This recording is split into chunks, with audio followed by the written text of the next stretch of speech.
Alright guys, welcome back to my YouTube channel. And this is video number 2 in terms of our road trip from South Africa to Cairo. And as you can see, I swapped my beautiful little tropical island in the south of Thailand for Bangkok. Hey, in this video I'm gonna talk about my experience in Botswana, how I nearly got robbed on the first day, how my mate nearly lost his finger with a crocodile incident, and our general impression about the Okavango Delta. So let's get right into it.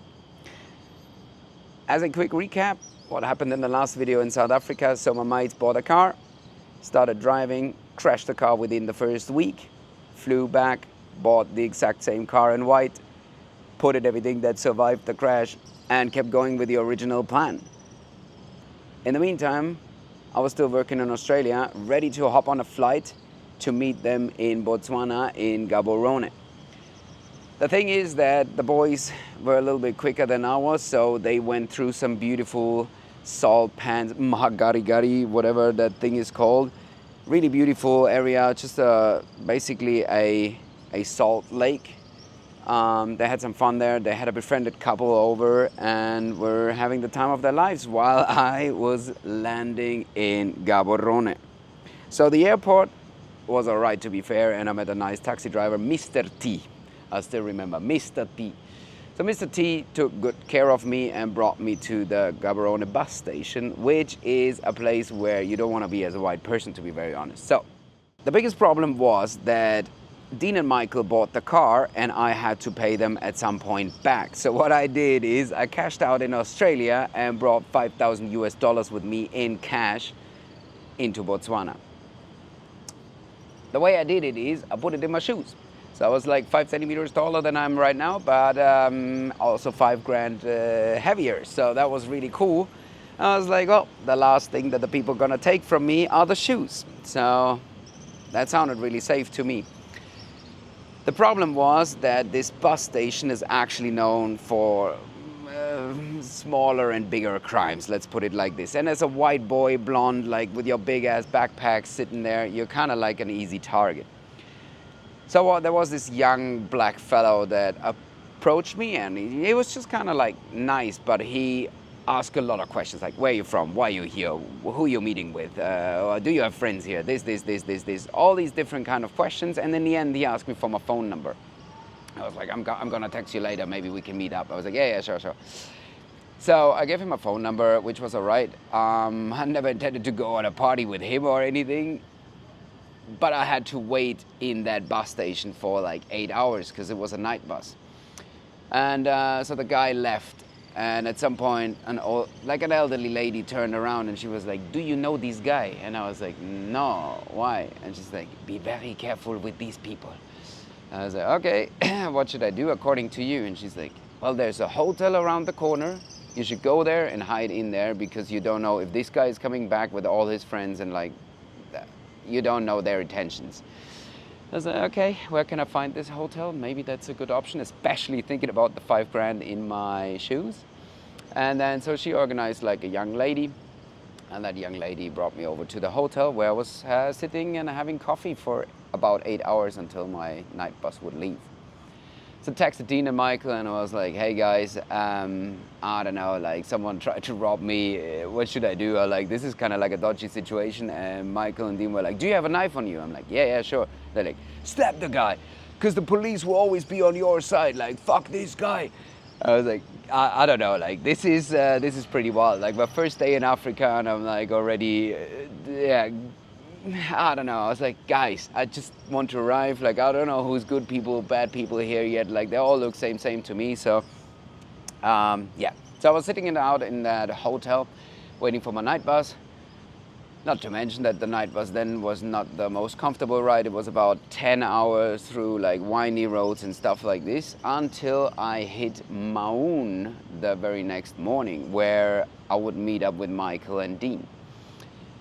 So they picked me up in the car, super nice, super beautiful, and we started driving. First, we kept driving on the road, but then at some point, if you want to go to these lodges, you have to go off-road. And trust me, Google Maps is useless in these kind of territories. So we had a offline map which was called Tracks for Africa. Highly recommend to everyone that wants to do anything in Africa. And so yeah, we were driving through the bushes. It was like, I don't know, like where we going. Apparently the boys know.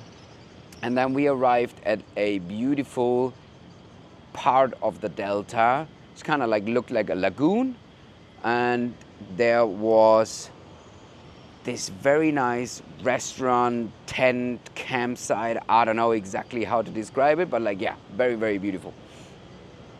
We set up the tents and everything. And I remember it was my first proper African sunset that I had there with a beer, all the birds flying around. You could hear the hippos in the background because they have a very funny voices, like oh, oh, oh, oh, oh. And you're like, okay, I'm not gonna go and swim. And yeah, crocodiles everywhere and just like proper wildlife, to be honest. Like this is how you imagined Africa to be. So I was very happy to be with them there.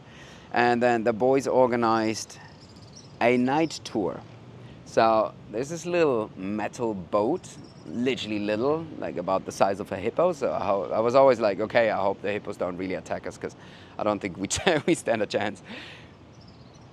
So we drove at night through the delta. You have to imagine it's like little rivers that go around corners, and it's mainly grassland, about 2 meters tall. Like you can't really see much. It's just like, it goes around the corner at some point, and the guy apparently he really knew where to go because I don't know, it was black. The surface, still remember, was like a mirror, just like perfect flat. It looked like in a video game. The moon was up there, the reflection of the moon in the water, and a guy just driving around like literally like in a dream, like in a video game. I looked over to Dean. I was like, bro, this is surreal. He's like, yeah, man, like this is welcome to Africa. So the plan was to catch some crocodiles, all right? And I was like, well, that sounds pretty Australian, to be honest. Like, yeah, catch some crocs. So we went out, and the special thing about the crocodiles is that when you shine a light on them at night, their eyes glow red, but like proper red, so you can always tell them apart from other dodgy animals that are hiding in the waters and wait you to make a big mistake by stepping in.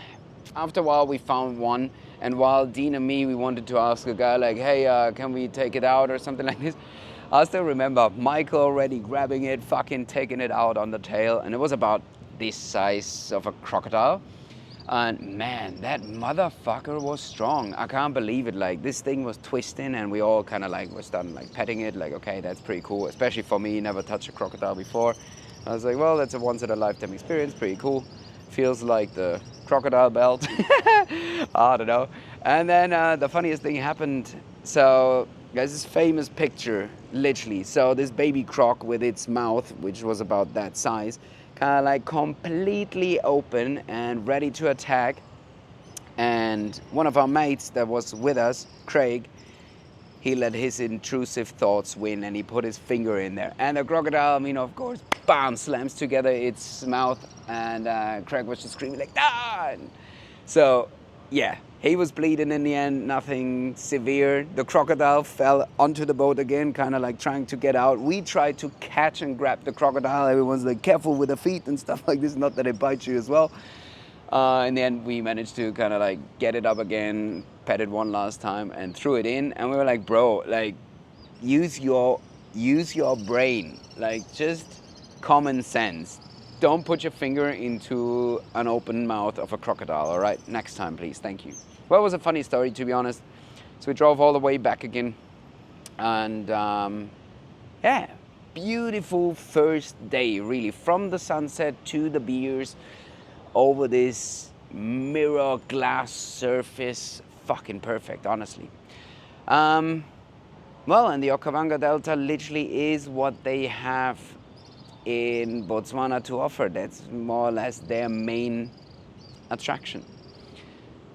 What else can I say about the country? So one of the first things that I noticed when I left the airport in that taxi and we were driving around was that they had signs everywhere that said kind of like, be aware of AIDS, or like, don't spread it, use condoms all the time, like keep the promise not to spread it. And they had a 20% AIDS rate. Like, Botswana is one of the highest percentages in AIDS in the whole, like in the entire world. So that was kind of, okay, now you're in proper Africa with proper problems.